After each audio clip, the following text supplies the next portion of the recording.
اس حدیث میں آپ علیہ الصلاۃ والسلام نے فرمایا، حوض کوثر پر جب میں پانی پلا رہا ہوں گا، میری امت میں سے ہر ایک شخص آئے گا، لیکن کچھ لوگوں کو وہ میرے حوض کے پاس جب قریب آئیں گے تو فرشتے ان کو دھتکاریں گے اور ان سے کہیں گے کہ تم اس لائق نہیں ہو کہ تمہیں حوض کوثر کا پانی پلایا جائے۔ ان کے سامنے آڑ بن جائیں گے، ان کو پانی پینے کا موقع نہیں ملے گا۔ آپ علیہ الصلاۃ والسلام فرمائیں گے، اللہ یہ تو میری امت میں سے ہیں، آخر ان کو پانی پلانے کا کیوں نہیں دیا جا رہا ہے، اجازت کیوں نہیں مل رہی ہے؟ اللہ تعالیٰ فرمائیں گے، میرے محبوب یہ آپ کی امت میں سے ضرور تھے، لیکن ان لوگوں نے تمہارے جانے کے بعد دین میں تبدیلی کر دی اور دین میں رد و بدل کر دیا ہے، جس کی وجہ سے اب یہ آپ کی امت میں سے نہیں ہیں۔ ایسے موقع پر آپ علیہ الصلاۃ والسلام فرمائیں گے، سحقن سحقن، دور ہو جاؤ دور ہو جاؤ، جن لوگوں نے میرے جانے کے بعد اور میرے بعد دین میں نئی باتیں پیدا کی ہیں، ان لوگوں کو آج حوض کوثر سے پانی میسر نہیں ہوگا۔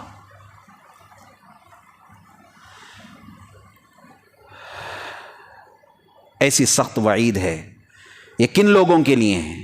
جو دین میں ایک نئی چیزیں پیدا کرتے ہیں اور دین میں نئی باتیں پیدا کرتے ہیں، اسی کا نام بدعت ہے۔ دو چیزیں ہیں، ایک سنت ہے اور ایک بدعت ہے۔ عام طور پر ہمارے ذہنوں میں ہوتا ہے کہ ہم کیسے پہچانیں کہ یہ سنت ہے اور یہ بدعت ہے۔ اس کا آسان طریقہ ہے، مفسرین نے محدثین نے بڑا ہی آسان طریقہ ہمیں دیا ہے۔ سنت اور بدعت کے درمیان پہچان کرنے کا اور اس کو سمجھنے کا بالکل آسان طریقہ یہ ہے کہ سنت جہاں بھی ہوگی، جس علاقے میں ہوگی، جس زمانے میں ہوگی، وہ بالکل ایک جیسی ہوگی، اس کے اندر کسی قسم کی ترمیم نہیں ہوگی۔ مثال کے طور پر فجر کی نماز میں 2 رکعت سنت ہیں، ظہر کی سنت ہیں، عصر کی سنت ہیں، مغرب اور عشاء کی سنتیں ہیں، نمازوں کی سنتیں ہیں، وضو کی سنتیں ہیں۔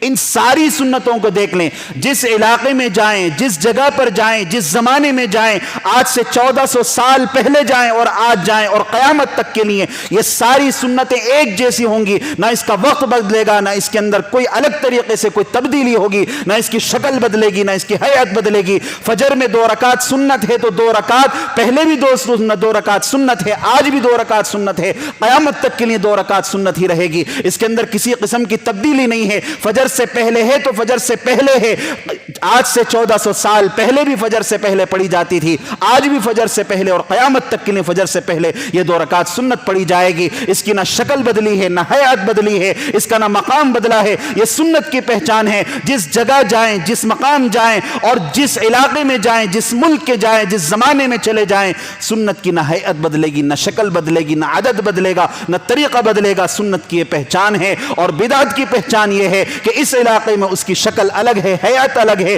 دوسرے علاقے میں اس کی حیات الگ ہو جائے گی۔ آج سے 100 سال پہلے اس کی حیات الگ ہوگی، آج الگ حیات ہو جائے گی، اس کی شکل بدل جائے گی، اور آج کے بعد کچھ سالوں کے بعد اس کے اندر پھر دوبارہ کوئی اور تبدیلی ہوگی، کوئی اور شکل کے اندر بدل جائے گی۔ یہ ساری چیزوں کو دیکھ لیں، اس چیز کو سامنے رکھ کر سنت اور بدعت کے درمیان فرق کرنا بالکل آسان ہو جائے گا۔ اس کو رکھ کر دیکھ لیں، آج ہمارے یہاں جو بدعات چل رہی ہیں، مثال کے طور پر شادی بیاہ کے موقع پر جو رسومات ہیں، جو بدعات ہیں، ان بدعات کو دیکھ لیں۔ آج سے پہلے یہ بدعاتیں کچھ 100 سال پہلے جائیں، وہ بدعات نہیں تھے، آج ہیں۔ اور اس سے پہلے اس علاقے میں، ہمارے علاقے کے اندر شادی بیاہ کے موقع پر کچھ الگ طریقے سے بدعات ہو رہی ہیں، اور اسی نام کے جب دوسرے علاقے کے اندر جاتے ہیں تو وہاں پر کوئی اور طریقے سے کیا جاتا ہے، شکل بدل رہی ہے، حیات بدل رہی ہے، زمانے کے حساب سے ان کے طریقے بدل رہے ہیں۔ جس چیز کے اندر اسلام میں جو چیزیں اور جو بدعات کی پہچان یہی ہے کہ جس کی حیات، شکل، عدد اور صورت بدلتی رہتی ہو، وہ کبھی سنت نہیں ہو سکتی۔ اس حساب سے جب ہم چلیں گے تو ہمیں آسانی کے ساتھ معلوم ہو جائے گا اور ہم خود پہچاننے لگیں گے کہ سنت کیا ہے، بدعت کیا ہے۔